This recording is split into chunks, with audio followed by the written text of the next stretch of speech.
because her testimony did not fit with the official story, and she died unexpectedly shortly afterwards.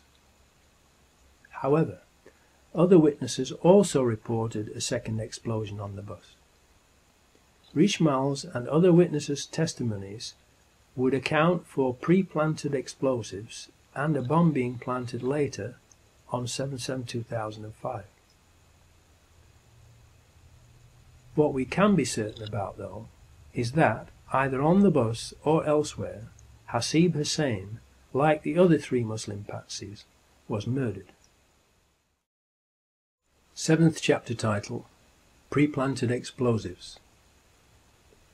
Witnesses of the tube train explosions state that there were no Muslims with backpacks and no backpacks or bags left unattended on the trains in the carriages that blew up, and the floors of the trains blew upwards from underneath, not downwards, as would be the case with explosives inside the trains.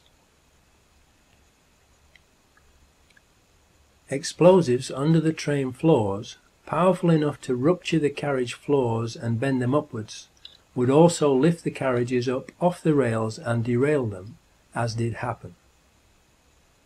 Those explosives were not homemade, but military-grade high explosives that would not be available to Muslim suicide bombers.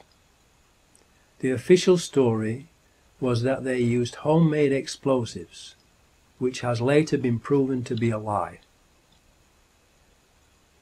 So we know from reliable eyewitnesses who can be traced that there were no backpack homemade bombs or Muslim bombers inside the tube train carriages that blew up, and that the floors blew upwards, so the bombs, which were made from military-grade explosives, must have been fastened underneath the floors of the train carriages.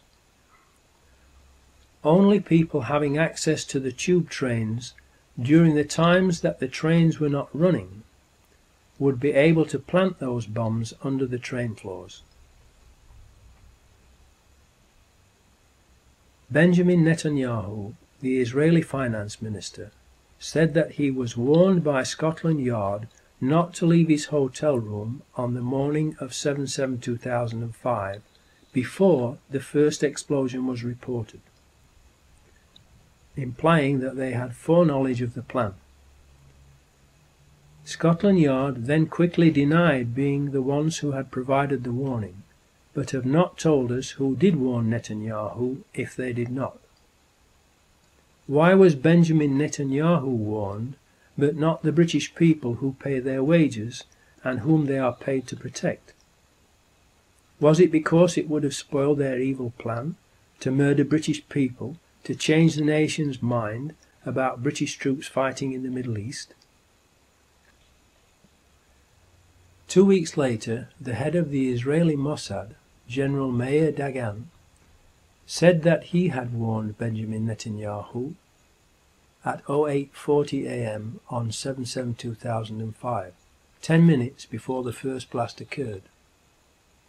How did he know what was going to happen in London if Scotland Yard did not warn him? Did he wait to warn Benjamin Netanyahu until it was too late to warn the British people, so as not to spoil their evil plan? Was the London bombing a covert MI5 operation, or an Israeli Mossad operation, or a joint operation by both of them? The British people have the right to know.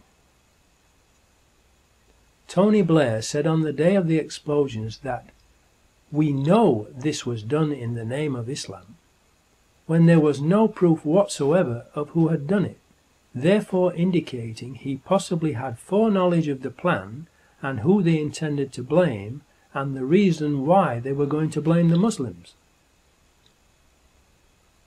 As proof that this was a slip-up and needed covering up, look at how the BBC later falsely reported his actual words, giving further proof that the BBC is a government propaganda machine and the coverage was organised exactly as Michael Portillo said it would be in the BBC Panorama programme in May 2004.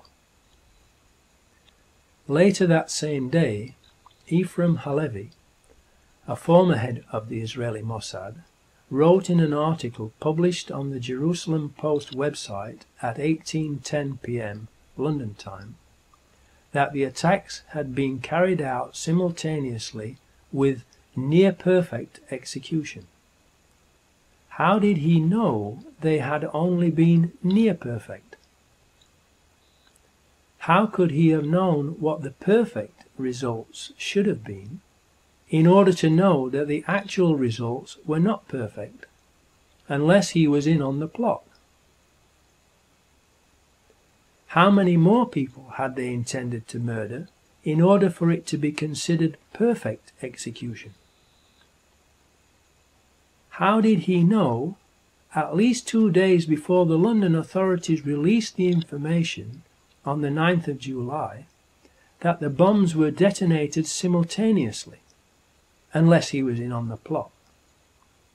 As proof that this too was a slip-up, the Jerusalem Post article in question was completely removed from their website after people began to ask similar questions. The following day, Police Commissioner Ian Blair also made a slip-up on camera and said that there were 4 miserable bombers, and then very quickly corrected himself, showing that he too possibly had foreknowledge of the plan to use 4 Muslims as patsies. If London could survive the Blitz, it can survive 4 miserable bombers like this. I'm not saying there are 4 bombers, 4 miserable events like this. We are told that the first reports were of an electrical power surge that occurred, and then later we were told that there were bombs that exploded on the tube trains and that it was an Al-Qaeda terrorist attack, with Muslim suicide bombers carrying backpack homemade explosive devices onto the tube trains. A couple of weeks later, a Brazilian contract electrician is brutally and publicly murdered on a tube train, and again we are told lies by the police and media about him. He was a contract electrician.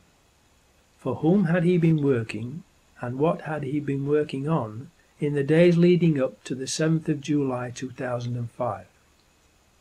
Remember that the first reports from the media about 7/7/2005 were of an electrical power surge, and John Charles de Menezes was a contract electrician. Was he hired as part of the terrorist exercise's 1,000 people to wire up devices for mock explosions to be set off by a power surge? Did he see the explosive devices being fastened under the tube train carriage floors and later realize what had really happened and was starting to talk about it?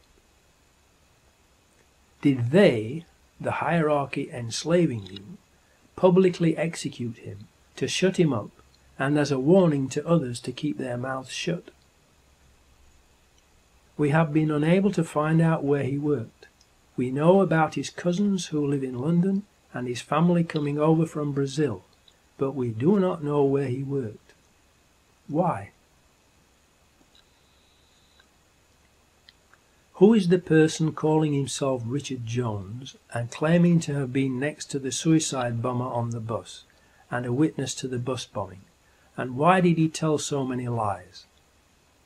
Why did Peter Power smirk, grin and giggle when he spoke about the coincidence that the exercise had turned out to be real when lots of people had been killed and injured? What is funny about that? The probability of the 7/7/2005 drill and attack coinciding without being planned to coincide in a 10-year period is 1 chance in 371559920000000000000000000.